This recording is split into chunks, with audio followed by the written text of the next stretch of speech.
बिस्मिल्लाहिर्रहमानिर्रहीम। अस्सलाम वालेकुम। आज हम बनाएंगे बहुत ही शानदार और मज़ेदार घर के मसालों में बना हुआ हलीम या दलीम, आप कोई भी नाम इसको दे सकते हैं। हलीम बनाते वक्त कुछ चीज़ों का, कुछ बातों का ख्याल रखा जाए और इसको डिसिप्लिन से बनाया जाए, तरीके से बनाया जाए और इसकी मेथड को ठीक किया जाए तो बहुत ही कमाल की ये बनती है और बहुत ही शानदार इसका टेस्ट होता है। लेकिन ये टेस्टफुल किस तरीके से बनती है, कमाल की ये कैसे बनेगी, और हलीम के गार्निश के लिए प्याज को गोल्डन और क्रिस्पी किस तरह फ्राई किया जाता है तो मुकम्मल तरीका बताऊंगी इस रेसिपी में, तो वीडियो को पूरी देखिएगा। तो चलिए हलीम की तैयारी शुरू कर देते हैं। तो सबसे पहले हम दालें लेंगे। आधा कप हमने चने की दाल ली है, आधा कप मसूर की दाल, आधा कप जौ का दलिया, आधा कप मूंग की दाल, आधा कप मैंने लिया है टोटा चावल और आधा कप माश की दाल। अब इन सब दालों को हम देख के अच्छी तरह साफ करेंगे और इसको 2 से 3 बार धो के 5 घंटे के लिए इसको भिगो के रखेंगे। अब यहाँ पर 5 घंटे के बाद हमने दाल को अच्छी तरह वॉश किया है और इसको प्रेशर कुकर में डाल दिया है और इसके साथ मैंने 1.5 लीटर पानी शामिल किया है और 1 छोटा चम्मच मैंने नमक का शामिल किया है।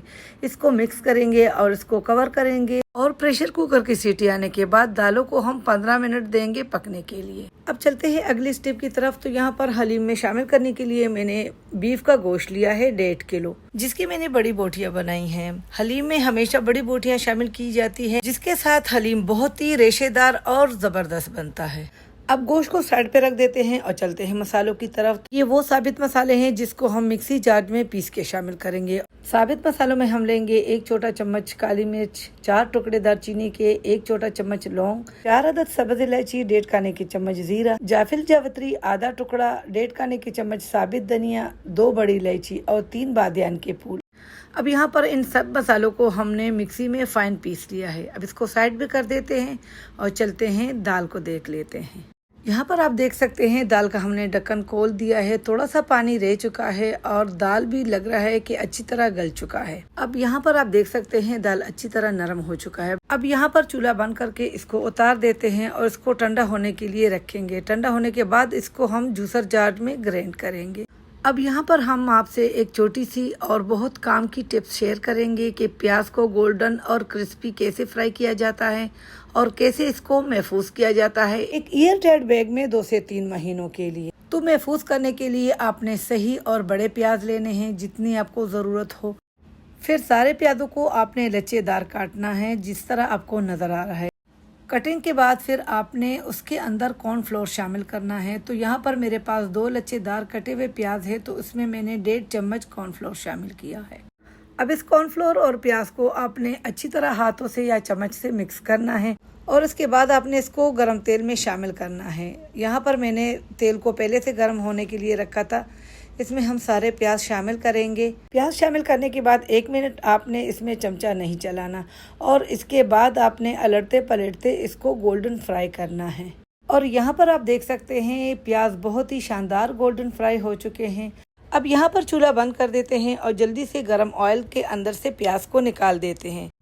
और यहाँ पर आप देख सकते हैं ठंडा होने के बाद भी ये कितनी क्रिस्पी है और बहुत ही शानदार गोल्डन कलर के साथ ये फ्राई हो चुके हैं।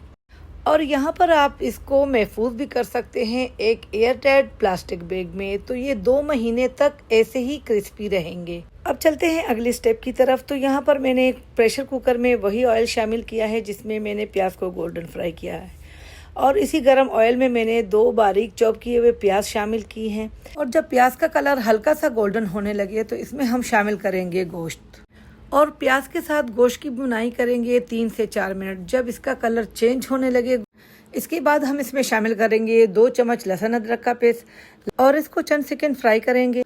और उसके बाद शामिल करेंगे 1 खाने का चम्मच नमक, 1 खाने का चम्मच चिली फ्लेक्स, 1 छोटा चम्मच लाल मिर्च पाउडर शामिल करेंगे, 1 छोटा चम्मच कश्मीरी लाल मिर्च शामिल करेंगे, 1.5 चम्मच हल्दी शामिल करेंगे। इसको अच्छे से मिक्स करेंगे। सब मसालों को हम अच्छी तरह मिक्स करेंगे और इसके बाद 2 खाने के चम्मच वो मसाला शामिल करेंगे जो हमने पहले से पीस के रखा था। सब मसालों के साथ हम गोश्त की भुनाई करेंगे 4 से 5 मिनट तक और भुनाई के बाद इसमें 2 लीटर पानी शामिल करेंगे। अब पानी शामिल करने के बाद हम प्रेशर कुकर का ढक्कन बंद कर देंगे 30 से 35 मिनट के लिए। और इसी दौरान हमने दाल को ठंडा होने के बाद जूसर जार में बिल्कुल फाइन ग्राइंड कर लिया है। इसी तरह हमें बहुत आसानी होगी हलीम बनाने में। अब यहाँ पर गोश्त के 35 मिनट पूरे हो चुके हैं। प्रेशर कुकर का ढक्कन हमने खोल दिया है। काफ़ी हद तक पानी इसमें ड्राई हो चुकी है। गोश्त को चेक करवा देते हैं कि गोश्त की कंडीशन क्या है। गोश्त भी आपको नज़र आ रहा है बिल्कुल मलाई की तरह नरम पक चुकी है। अब गोश्त के अंदर जो तरी है इसको हम निकाल के एक साइड पे रख देते हैं। इस तरी को हम हलीम के अंदर बाद में शामिल करेंगे, क्योंकि हम अब गोटा लगाएंगे तो तरी के साथ गोटा सही नहीं लगेगा और गोश्त हमारा सही रेशा रेशा नहीं बनेगा चिकनाहट की वजह से। तो इसलिए हम तरी को निकाल के साइड पे रख देते हैं और बाद में इसको हलीम के अंदर शामिल करेंगे। अब इस गरम गरम गोश्त के अंदर हम लकड़ी के चम्मच के साथ हाथों से गोटा लगाएंगे। इसको हम जूसर जार में भी ग्राइंड कर सकते हैं, लेकिन जब हाथों से गोटा लग जाए तो इसके साथ हमारी हलीम बहुत ही ज़बरदस्त रेशेदार बनेगी। और सबसे ज़रूरी बात यहाँ पर यह है कि गोश्त के अंदर आप यखनी को फुल ड्राई नहीं करेंगे। गोश्त के अंदर कम से कम 2 गिलास यखनी होनी चाहिए। इसी यखनी के अंदर गोश्त में गोटा सही लगेगा और जब गोश्त के अंदर पूरा गोटा लगेगा तो ये यखनी गोटा लगाने के साथ साथ गोश्त के अंदर खुद ही ड्राई हो जाएगा। अब यहाँ पर आप देख सकते हैं गोश्त को हमने अच्छे से गोटा लगाया है और ये बिल्कुल रेशा रेशा बन चुका है। इसको हमने देगची में कन्वर्ट कर दिया है। ये अब बिल्कुल रेडी है और गोश्त के अंदर जो यखनी थी वो काफ़ी हद तक ड्राई हो चुकी है। और अब हम इस गोश्त के अंदर वो दालें शामिल करेंगे जो हमने पहले से ग्राइंड करके रखी हुई थी। अब दालें शामिल करने के बाद गोश्त के अंदर हम मुसलसल चमचा चलाते रहेंगे और आहिस्ता आहिस्ता इसको मिक्स करते जाएंगे और मज़ीद 6 से 7 मिनट पकाने के बाद चूल्हा बंद कर देते हैं और इसमें थोड़ी सी तरी शामिल करेंगे। बाज़ार वाले तरी निकाल के तब शामिल करते हैं जब किसी को पार्सल देते हैं।